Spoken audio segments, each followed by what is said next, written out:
बिस्मिल्लाहिर्रहमानिर्रहीम अस्सलाम वालेकुम। आप देख रहे हैं अलिफ न्यूज़ और मैं हूं आपके साथ माजिद अली। शामिल करते हैं पाकिस्तान और दुनिया भर से ब्रेकिंग न्यूज़ हेडलाइंस। हमास की क़यादत को निशाना बनाने के लिए गजा में इसराइल का खसूसी फौजी ऑपरेशन।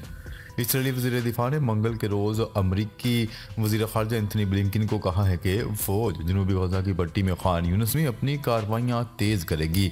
टाइम्स ऑफ इसराइली अखबार की रिपोर्ट के मुताबिक इसराइली वज़ीर दिफा ने ब्लिंकन को इसराइल के दौरे के दौरान आगाह किया कि खान यूनिस में कार्रवाइयों में शिद्दत लाई जाएगी ताकि हमास के लीडरों को तलाश किया जाए और इसराइली यरगमालियों को रिहा करवाया जाए। इसराइली हुकाम ने कहा है कि इनकी तवज्जो अब गजा में हमास की क़यादत को तलाश करके इसे ख़त्म करने, इसकी सुरंगों और इसके बुनियादी ढांचे को ख़त्म करने पर मरकूज है। हुकाम ने कहा कि ब्लिंकन अपने इसराइली हममनसब पर गजा में लड़ाई की शिद्दत को जल्द अज जल्द कम करने के लिए दबाव डाल रहे हैं। साथ ही साथ हिजबुल्लाह की अफवाज की मौजूदगी का जवाब देने में भी एहतियात की ताकीद कर रहे हैं। ना तो इसराइल और ना ही जो बाइडन इंतज़ामिया मुकम्मल जंग बंदी की हमायत करते हैं। इससे हमास को दोबारा मुनज़्ज़म होने का मौका मिलेगा और इसराइल के अंदर अज़ाफ़ी हमले करने के अपने हदाफ को पूरा किया जाएगा। हुकाम ने यह भी वाज़ह किया है कि हमास को इसराइल के इनखला से कबल गजा में कैद 100 से ज़ायद इसराइली कैदी को रिहा करना होगा। दूसरी जानिब अखबार ने रिपोर्ट किया है कि इसराइली वज़ीर दिफा ने अमरीकी वज़ीर ख़ारजा से इलाक़ाई कशीदगी और ईरान की जानिब से अपने प्रॉक्सीज़ के ज़रिए शुरू किए जाने वाले हमलों पर भी बातचीत की। इसराइली वज़ीर ने निशानदही की कि ईरान पर दबाव बढ़ाना ज़रूरी है और ये दूसरे महाज़ों पर इलाक़ाई कशीदगी को रोक सकता है। अमरीकी हुकाम ने इंकशाफ किया है कि इसराइलियों ने वाशिंगटन को आगाह किया है कि वो गजा में फ़ौजी मुहिम के अगले मरहले में कार्रवाइयों में नुमाया कमी करना चाहते हैं। खबर के अगले हिस्से में बात करते हैं। गजा पर हमले के बावजूद इसराइल से ताल्लुकात मामूल पर लाना चाहते हैं सऊदी अरब। सऊदी अरब का कहना है कि 7 अक्टूबर 2023 को गजा पर हमले के बावजूद इसराइल से ताल्लुकात मामूल पर लाना चाहते हैं। बरतानिया में सऊदी अरब के सफ़ीर शहजादा खालिद बिन बंदर बिन सुल्तान बिन अब्दुल अजीज़ ने बरतानवी नशरियाती अदारे को इंटरव्यू में कहा कि सऊदी अरब इसराइल के साथ ताल्लुकात में दिलचस्पी रखता है, ताहम फ़लस्तीनी रियासत के बगैर इसराइल के साथ नहीं चल सकते। उन्होंने कहा है कि इसराइल की मौजूदा हुकूमत तनाज़े को ख़त्म करने के बजाय तशद्दुद पर अमल पैरा है। आलमी बरादरी अब तक जंग बंदी पर मुतफ़िक नहीं हुई, पहले जंग बंदी पर मुतफ़िक होने की ज़रूरत है। सऊदी सफ़ीर का मज़ीद कहना था कि एक मुस्तहकम, आज़ाद और खुद मुख्तार फ़लस्तीनी रियासत के बगैर किसी और चीज़ की अहमियत नहीं है, क्योंकि इसका नतीजा तनाज़ा का तवील मुद्दती हल फ़लस्तीनी रियासत के बगैर और कोई नहीं होगा। ये तनाज़ा 100 साल पहले से चला आ रहा है। 7 अक्टूबर के हमले की वजह इसराइल के साथ ताल्लुकात मामूल पर लाने की बात नहीं है। अगर किसी और ने वही किया जो इसराइल ने किया तो इसे आलमी बरादरी से खारिज कर दिया जाएगा। इस पर पाबंदियों और दीगर मामलात भी सामने आएंगे। गजा में फौरी जंगबंदी चाहते हैं। खबर के अगले हिस्से में बात करते हैं। इमरान खान लाहौर के बाद अब मियां वाली से भी इलेक्शन लड़ने के लिए नाअहल करार। इलेक्शन ट्रिब्यूनल ने लाहौर के बाद मियां वाली से भी बानी पीटीआई को इलेक्शन लड़ने के लिए नाअहल करार दे दिया। बानी पीटीआई इमरान खान ने NA-89 मियां वाली से रिटर्निंग अफसर के कागजात नामजदगी मुस्तरद किए गए थे, जिसके खिलाफ उन्होंने ट्रिब्यूनल में अपील दायर की थी।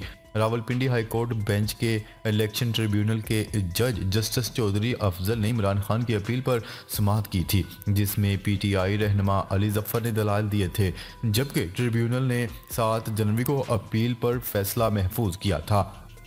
इलेक्शन ट्रिब्यूनल ने आज फैसला सुनाते हुए इमरान खान के NA-89 मियां वाली से कागजात नामजदगी मुस्तरद किए जाने के खिलाफ अपील मुस्तरद कर दी और इन्हें इलेक्शन के लिए नाअहल करार देने का RO का फैसला बरकरार रखा। इससे कबल इलेक्शन ट्रिब्यूनल बानी PTI इमरान खान को NA-122 लाहौर से भी इलेक्शन लड़ने के लिए नाअहल करार दिया जा चुका है।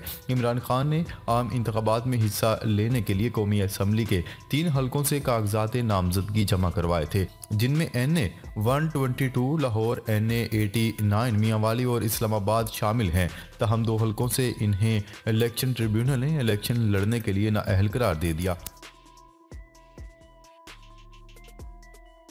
खबर के अगले हिस्से में बात करते हैं इसराइली फौज की गजा के रहायशी इलाकों पर बमबारी, मजीद 126 फलस्तीनी शहीद। गैर मुल्की मीडिया की रिपोर्ट्स के मुताबिक इसराइल के वस्ती और जनूबी गजा पर शदीद हमले जारी हैं। गुज़िश्ता 24 घंटों में इसराइली फौज की कार्रवाइयों में मजीद 126 फलस्तीनी शहीद और 241 जख्मी हो गए। इसके अलावा तोलकर्म में इसराइली ड्रोन हमलों में मुतअद्दिद फलस्तीनी जख्मी हो गए। दूसरी जानब हमास के अस्करी विंग अल-क़िसाम ब्रिगेड्स ने इसराइली फौज पर वार करते हुए इसराइली टैंक तबाह कर दिया और मजीद 9 इसराइली फौजी हलाक कर दिए। 7 अक्टूबर से ज़मीनी ऑपरेशन में अब तक हलाक इसराइली फौजियों की तादाद 180 से तजावज़ कर चुकी है। इसराइली फौज ने गजा में अब तक की सबसे बड़ी असला साज फैक्ट्री पकड़ने और हमास के 40 अरकान शहीद करने का भी दावा किया है।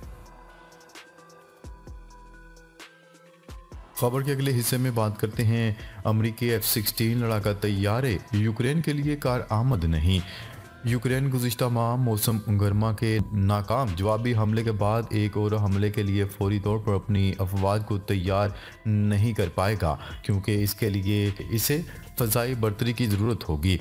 रेयर एडमिरल मिलिट्री साइंसेस के उम्मीदवार मिखाइल ने प्रेस कॉन्फ्रेंस के दौरान इस बात की निशानदेही की। रूसी फौज के रिजर्व एडमिरल मिलिट्री साइंसेस के उम्मीदवार का कहना था कि मैं समझता हूं कि जर्मन अखबार जो कुछ लिखता है वो कैफ हुकूमत के उकसाने पर बिल्कुल मुमकिन है। ये एक किस्म की PR है ताकि यूक्रेन अमेरिका और मगरबी यूरोप से बाकायदा सब्सिडी हासिल कर सके, इससे ज़्यादा कुछ नहीं। उनका मजीद कहना था कि यूक्रेन को फ़िज़ा में मगरबी तैयारों से कोई फ़ायदा नहीं और ना ही होगा।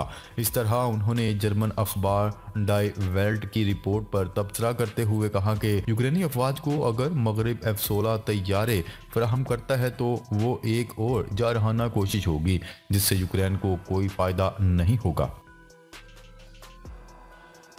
खबर के अगले हिस्से में बात करते हैं अमेरिका और बरतानिया की फोर्सेस ने बहरा अहमर में फायर किए गए 21 ड्रोन्स को मार गिराया। खबरसार एजेंसी की रिपोर्ट के मुताबिक अमेरिका और बरतानिया की फोर्सेस ने बहरा अहमर में फायर किए जाने वाले 21 ड्रोन्स को मार गिराया। हौसियों के ड्रोन्स और मिसाइल हमले में किसी जहाज को नुकसान नहीं पहुंचा। रिपोर्ट के मुताबिक यमन के हौसी बागियों की तरफ से इसराइल पर ड्रोन से हमले की अब तक 21 कोशिशें हो चुकी हैं। वाज़ेह है कि गजा हमले के बाद से बहरा अहमर समेत मुख्तलिफ समंदरी रास्तों पर मुतअद्दिद बहरी जहाज़ों पर हमलों के वाक़यात सामने आए हैं। इन हमलों में यमन के हौसी बागियों ने मुख्तलिफ बहरी जहाज़ों को निशाना बनाया, जिनमें इसराइल, अमरीका समेत मुख्तलिफ ममालिक के बहरी जहाज़ भी शामिल हैं। यमन के हौसियों का इस हवाले से कहना था कि अमरीका पूरी दुनिया को मुतहर्रिक कर ले, फिर भी बहरा अहमर में जहाज़ों पर हमले जारी रहेंगे। खबर के अगले हिस्से में बात करते हैं इसराइल के लिए सख्त तरीन दिन, कई फौजी हलाक, दर्जनों जख्मी। गजा में 95 रोज जंग के बावजूद इसराइल नाकामी से दो चार। शुमाली गजा में हमास के कमांड एंड कंट्रोल सिस्टम को तबाह करने का दावा करने वाले सुहनी फोर्सेज को मुजाहमत कारों ने नाको चने चबवा दिए। इसराइली फौज को अब तक सख्त तरीन मुजाहमत का सामना है और हालिया दिनों में इसके कई अहलकार मारे जा चुके हैं जबकि दर्जनों जख्मी हैं। इसराइली फौज ने तस्दीक की है कि गजा की लड़ाई में मजीद दर्जनों फौजी जख्मी हुए हैं। फौज ने बताया है कि गुज़िश्ता 24 घंटों के दौरान गजा की पट्टी में लड़ाई के दौरान मजीद 27 इसराइली फौजी जख्मी हुए हैं। फौज की तरफ से जारी करदा आदाद और शुमार के मुताबिक गजा पर जंग शुरू होने के बाद से अब तक 519 फौजी हलाक और 2465 जख्मी हो चुके हैं। इससे कबल मंगल को फौज ने गजा में 9 फौजियों की हलाकत का ऐलान किया था।